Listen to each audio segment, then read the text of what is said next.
क्यों डरूंगा और किससे डरूंगा? देश के प्रधानमंत्री के कान में कौन सी रजाई के गद्दे की रुई घुसी पड़ी है कि वो निकलने का नाम नहीं ले रही है? अगर सच बोलना कानूनन अपराध है तो ये अपराध में एक नहीं 1000 बार नहीं करोड़ बार करूंगा। अपराध करने वाला अपराधी का कोई जाति, कोई धर्म, कोई मजहब नहीं होता है। लोकतंत्र जो है सरकार के हाथों बिक चुका है, पत्रकार बिक चुके हैं, इस देश के अंदर अखबार बिक चुका है। सच्चाई बोलने के पीछे आप किसी को मार देंगे? बेटी इंसाफ के लिए कहां बैठे, किस जगह पर बैठे? आदाब, सत श्री अकाल, नमस्ते। आज हम मौजूद हैं मोहित शर्मा जी के पास, एक ऐसी शख्सियत जिनका परिचय किसी के परिचय का मोहताज नहीं है जी। तो आज बात करते हैं मोहित शर्मा जी से। हाँ मोहित शर्मा जी, आप जो सरकार के खिलाफ या किसी के खिलाफ जो इतना आग उगलते हैं, आपको डर नहीं लगता है सब लेकर के? देखिए, एक चीज मैं आपको बताता हूँ, डरना किस बात को लेकर, जब इस देश का संविधान मुझे बोलने का हक और अधिकार देता है। क्या सच्चाई बोलने के पीछे आप किसी को मार देंगे? क्या सच बोलने के पीछे आप किसी का मर्डर कर देंगे? या सच बोलने के पीछे आप लोगों को उठा के जेल में डाल देंगे? अगर सच बोलना कानूनन अपराध है तो ये अपराध में एक नहीं 1000 बार नहीं करोड़ बार करूंगा। अगर आप मुझे रोक सकते हैं तो रोक लीजिए इस अपराध को करने से। क्या सच बोलना इस देश में अपराध है? पत्रकार बिक चुके हैं, इस देश के अंदर अखबार बिक चुका है, इस देश के अंदर तमाम संस्थान बिक चुके हैं। अब आप क्या चाहते हैं कि लोगों की आवाज को भी बेच दिया जाए, लोग बोलना भी बंद कर दें, लोग सरकार के गुलाम हो जाएं, सरकार की तारीफ करें? क्या आप ये चाहते हैं इस देश के लोकतंत्र में? बताइए आप मुझे, आप चाहते क्या हैं? मुझे खाली ये बताइए। आप इतनी बेबाकी से बोलते हैं, आपको पर्सनली डर नहीं लगता है किसी तरह से लेकर के? सर, मैं क्यों डरूंगा और किससे डरूंगा? मैं इस देश के अंदर उन तमाम ज्वलनशील मुद्दों पर बोलता हूं। अगर मुझे लगता है कि किसी के साथ गलत हुआ है तो मैं गलत को लेकर बोलता हूं। मैं तमाम मुद्दों के ऊपर बोलता हूं। मैं उसमें हिंदू, मुस्लिम, सिख, ईसाई, जाति, धर्म या मजहब नहीं देखता। मैं हर एक मुद्दों को लेकर बात करता हूं, चाहे फिर वो दिल्ली के साक्षी का मैटर हो, चाहे फिर वो पहलवानों का मुद्दा हो, चाहे फिर वो देश के अंदर किसानों का और जवानों का मुद्दा हो। मैं हर एक मुद्दे पर बोलता हूं और मैं एक ही बात कहता हूं कि अपराध करने वाला अपराधी का कोई जाति, कोई धर्म, कोई मजहब नहीं होता है। आप अपराधी के अंदर कोई जाति, धर्म और मजहब ना ढूंढें। जब बात ब्रजभूषण शरण सिंह की आती है तो तब भी मैं ये बोलता हूं कि आप उसको तमाम ठाकुर लोगों से ना जोड़ें, तमाम राजपूत लोगों से ना जोड़ें, क्योंकि अपराधी का कोई जाति, कोई धर्म, कोई मजहब नहीं होता है। और जब बात साक्षी के हत्यारे की आती है तब भी मैं यही बोलता हूं कि आप अपराधी का कोई जाति, कोई धर्म, कोई मजहब नहीं होता है। जैसे कि आप लोग किसी गरीब मजलूम का मदद करते हैं, सहयोग करते हैं, और उस लड़ाई को आप लोग अपने स्तर से लड़ते हैं, और उसके बाद वहीं पे एक दूसरी टीम जो है आप लोगों की आलोचनाएं करती है, आप लोगों की बुराई करती है। ये करने के बाद आपको फिर कैसा महसूस होता है कि मैं किसी की मदद करता हूं और उसके बाद मेरी आलोचनाएं होती हैं? देखिए, लोकतंत्र है और इस लोकतंत्र की खूबसूरती इसी को कहा गया है कि लोकतंत्र में सभी को बोलने का हक और अधिकार है, अपनी बात को रखने का, अपने पक्ष को रखने का सभी को अधिकार है। जैसा कि दिल्ली में प्रोटेस्ट चल रहा है, महिला पहलवान जो हैं, पुरुष भी हैं, वो जो उनको मिला था मेडल, उसको लेकर के वो गंगा में प्रवाह करने के लिए चले गए। उसमें सर क्या कहना आपका? देखिए, एक बात आप सोचकर देखिए, जिस दिन देश के प्रधानमंत्री जी नई पार्लियामेंट का उद्घाटन कर रहे थे और देश की गोदी मीडिया संगोल संगल को प्रदर्शित करने का काम कर रही थी, विपक्ष के नेताओं ने इसको लेकर ट्वीट भी डाला था। आपने पढ़ा होगा राहुल गांधी का ट्वीट, उन्होंने लिखा था कि आपका राज्याभिषेक नहीं हो रहा है। तमाम ममता बनर्जी हों, चाहे अरविंद केजरीवाल हो, तमाम लोगों ने पहलवानों के समर्थन में ट्वीट किया। लेकिन ना जाने कैसे देश के प्रधानमंत्री के कान में कौन सी रजाई के गद्दे की रुई घुसी पड़ी है कि वो निकलने का नाम नहीं ले रही है। लोगों का इंतजार था कि पार्लियामेंट पे जब देश की नारी शक्ति पंचायत करेगी तो शायद देश के प्रधानमंत्री के कान में डली रुई निकलेगी। लेकिन देश के लोगों को ये नहीं पता था कि उस दिन देश के पहलवान जो देश के लिए गोल्ड मेडल लेकर आते हैं, उनके साथ इतनी बर्बरता होगी और उनके ऊपर एफआईआर तक दर्ज हो जाएगी। ये कभी देश के लोगों ने नहीं सोचा था। आज बड़ा देखकर बड़ा कष्ट होता है, बड़ा दुख होता है कि जिन बेटियों के साथ यौन शोषण हुआ, उत्पीड़न हुआ, वही बेटियां आज सड़क पर इंसाफ के लिए धक्के खा रही हैं। और ये बेटियां कोई आम बेटियां नहीं हैं, ये बेटियां वो बेटियां हैं जो भारत देश के तिरंगे का, भारत देश के गौरव को बढ़ाने का काम किया, जिसको लेकर देश के प्रधानमंत्री जी ने कहा कि ये तो मेरे घर की बेटियां हैं, ये तो मेरे घर के परिवार के बच्चे हैं। सोचिए, देश के प्रधानमंत्री जी घर के परिवार के बच्चों को नहीं सुन रहे तो देश के बच्चों को कहां से सुनेंगे? आज कहीं ना कहीं मैं ये कह सकता हूं कि देश का लोकतंत्र चरमरा गया है। जैसा कि कांग्रेस भी बोल रही है, कांग्रेस पार्टी भी बोल रही है, और खुद ब्रजभूषण शरण सिंह भी ये बोल रहे हैं कि हमारे ऊपर ये आरोप लगाया जा रहा है, जबकि ऐसा कोई मामला नहीं है, पार्टी लेवल का मामला है, दूसरी पार्टी जो हमारे पीछे षड्यंत्र। देखिए, मैं आपको एक चीज बता देता हूं कि कि आपने कहा कि ब्रजभूषण शरण सिंह कह रहे हैं कि क्या कहते हैं उन्होंने कुछ उसमें गलती नहीं है, उन्होंने कुछ नहीं किया। आप जानते हैं ब्रजभूषण शरण सिंह को जो आप डिफेंड कर रहे हैं, ब्रजभूषण शरण सिंह के ऊपर 40 से ज़्यादा संगीन धाराओं में मुकदमा दर्ज है ब्रजभूषण शरण सिंह के ऊपर, जिसको आप डिफेंड कर रहे हैं। एक बार आपको उनके बारे में पढ़ लेना चाहिए। इस देश का लोकतंत्र बिल्कुल हर एक व्यक्ति को अपना पक्ष और विपक्ष दोनों रखने की आज़ादी देता है, लेकिन जब आप ब्रजभूषण की बात करते हैं तो ब्रजभूषण शरण सिंह को आप ये नहीं कह सकते कि ब्रजभूषण शरण सिंह एक दूध का धुला व्यक्ति है। सोचिए, जिस व्यक्ति के खिलाफ एफआईआर दर्ज कराने के लिए सुप्रीम कोर्ट का सहारा लेना पड़े, वो एफआईआर जो आपका भी, मेरा भी और तमाम लोगों का एक फंडामेंटल राइट है, वो एफआईआर जो दिल्ली पुलिस 2 मिनट में दर्ज कर देती है, उस एफआईआर को दर्ज कराने के लिए सुप्रीम कोर्ट का सहारा लेना पड़ा देश के पहलवानों को। जी, अब एक आखिरी सवाल, जो सरकार का आने वाले समय में 2000 की नोट बंद हो जाएगी, उसमें क्या कहना है आपका? पहली बात तो सरकार 2000 के नोट को यह जवाब दे कि 2000 के नोट जो छापने में देश की गरीब जनता का पैसा लगा था, वो पैसा आपने किससे पूछकर व्यर्थ किया? इस सवाल का जवाब दे। क्या देश के प्रधानमंत्री और देश के तमाम एमपीज, एमएलए उनकी पेंशन से काटकर ये पैसा देश के जो कोष है उसमें डाला जाएगा?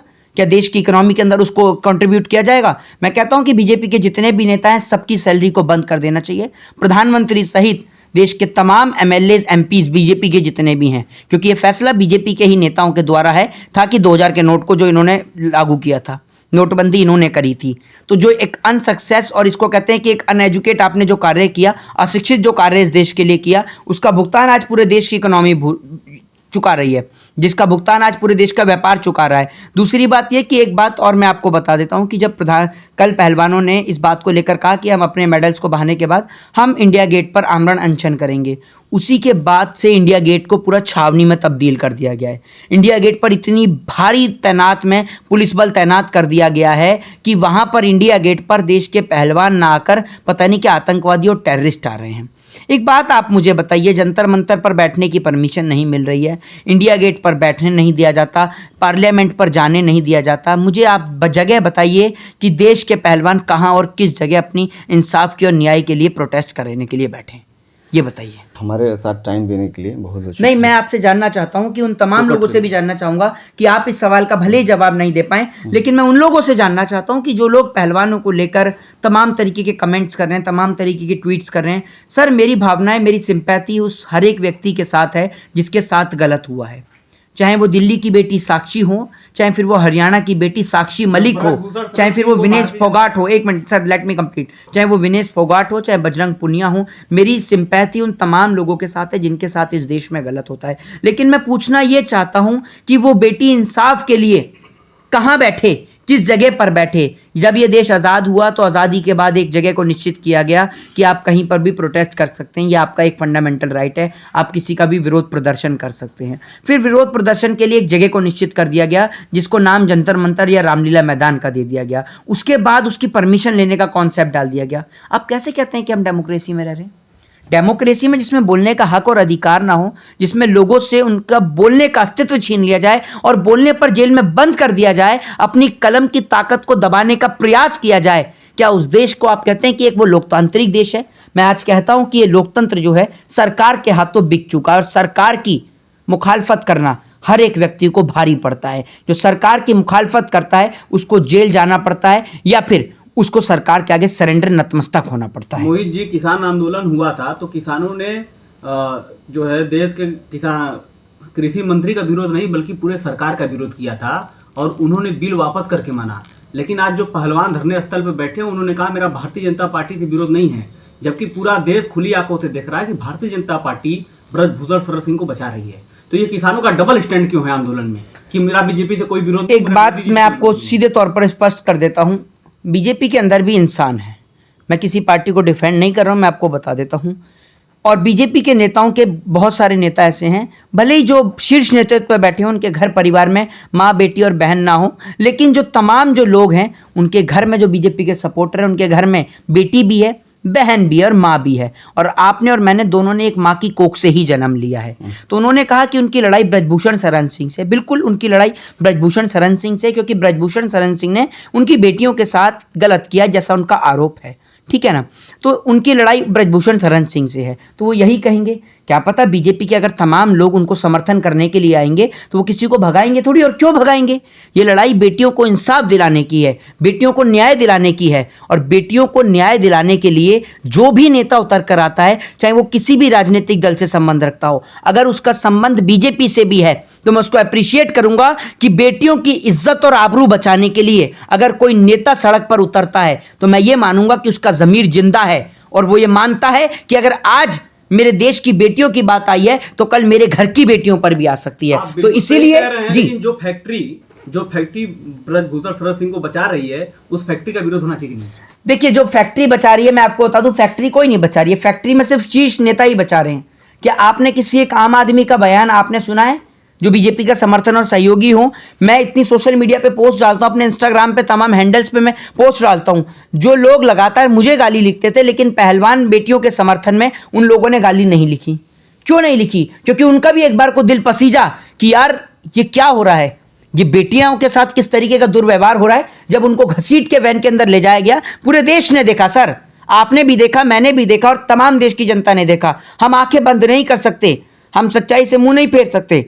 तो उनकी लड़ाई ब्रजभूषण शरण सिंह से है, और उन्होंने इस बात को, जब मैं जंतर मंतर पर था तब भी उन्होंने इस बात को कहा, और हमने भी उनको कहा कि ठीक है, हम चाहते हैं कि अपराधी जेल में जाए। हमारी सरकार से वैचारिक लड़ाई है, हमारी सरकार से नीतिगत लड़ाई है, हमारी सरकार से कोई पर्सनली लड़ाई नहीं है।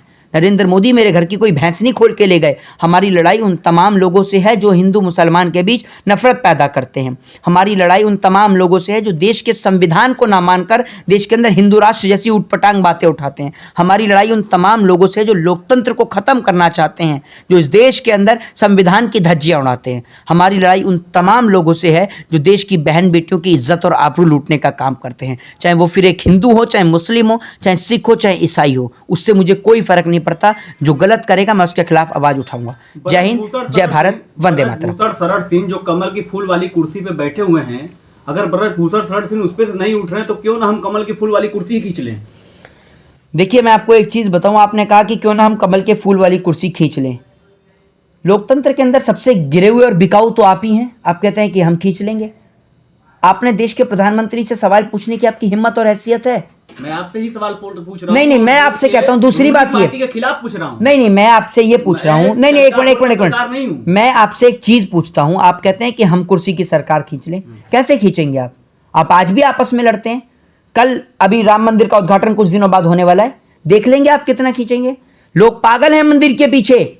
अगर लोग इस देश में धर्म की जगह शिक्षा को सर्वोपरि मानते तो आज नरेंद्र मोदी जैसा व्यक्ति इस देश की कुर्सी पर नहीं बैठता। यह बात मैं आज आपको लिख के दे सकता हूं। देश के अंदर लोगों का खून बहाया गया, लोगों को लड़ाया गया, तब जाके बीजेपी सरकार में बैठी और स्थापित हुई है। लेकिन ये मानिए, जो पहलवानों का आंदोलन नहीं मजबूत हो रहा, उसका मेन कारण है डबल स्टैंड उनका। देखिए, वो आप कह सकते हैं, आपकी भी लोकतंत्र में अलग राय है, लेकिन पूरा देश पहलवानों के साथ खड़ा है। आप कह रहे हैं कि आंदोलन मजबूत नहीं है, ये आपकी एक गलतफहमी है। इस गलतफहमी को आप सुधारें और जाकर देखें। बनारस में बैठकर दिल्ली की आप सरगर्मी का अंदाजा नहीं लगा सकते कि दिल्ली का क्या मौसम का हाल है। बनारस में बैठकर आप बहुत बातें कर सकते हैं, अपने घर और प्रदेश में बैठकर बहुत बातें कर सकते हैं। जब वहां पर आएंगे और आकर ग्राउंड रिपोर्ट करेंगे तब आपको हकीकत समझ में आएगी। जिस दिन देश की बेटियों को उठाकर डिटेन करके ले जाया गया, उस वक्त पूरा देश गाजीपुर बॉर्डर पर खड़ा था। उस वक्त पूरा आधे से ज्यादा तमाम राज्य के लोग सिंधु बॉर्डर पर तैनात थे, टीकरी बॉर्डर पर तैनात थे। जब जाकर तैनात थे कि जब जाकर रात को कई बड़े बड़े नेताओं को हाउस अरेस्ट कर लिया गया। तो यह आपकी गलतफहमी है कि आंदोलन कमजोर है। कोई आंदोलन कमजोर नहीं है, और न्याय की लड़ाई है। न्याय की लड़ाई में अगर आप बेटी के साथ नहीं खड़े हैं और आप उसमें गलती तराशने का काम करें, नहीं सर,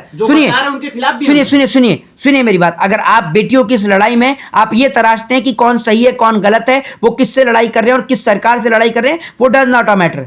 ये लड़ाई देश की बेटियों को इंसाफ से बचाने की है। ये लड़ाई देश की बेटियों को इंसाफ दिलाने की है। ठीक है ना। हमारी मांग यही है कि ब्रजभूषण शरण सिंह जेल में जाए। अब अपनी बातों को हम यहीं पे समाप्त करते हैं। जी रोहित जी, हमारे साथ बात करने के लिए, आपका कीमती समय लेने के लिए, इसके लिए बहुत बहुत धन्यवाद। शुक्रिया सर।